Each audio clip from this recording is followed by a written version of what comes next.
میں آپ سے مخاطب ہوں اور اپنے آپ سے بھی مخاطب ہوں۔ اگر ہم قرآن کے تقاضوں پر عمل نہیں کرتے اور ہم دل سے اسلام کو قبول نہیں کرتے، اور قبول تو اس وقت کریں گے جب ہم جاننا بھی نہیں چاہتے کہ اسلام کیا ہے۔ مجھے آپ اپنی زندگی کا وہ دن، وہ لمحہ، وہ مہینہ، وہ سال نہیں بتا سکتے کہ آپ نے اسلام کی حقیقت کے بارے میں کسی اللہ والے سے پوچھا ہو یا خود کوئی تحقیق اور جستجو کی ہو کہ بھئی یہ اسلام ہے کیا چیز، یہ قرآن کیوں نازل ہوا ہے، پیغمبر کیوں آئے ہیں،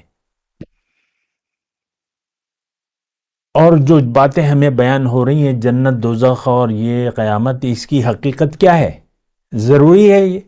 بس یہی دنیا ہے؟ ہمارا عمل کیا ہے؟ یہی زندگی ہے، کھاؤ پیو عیش کرو۔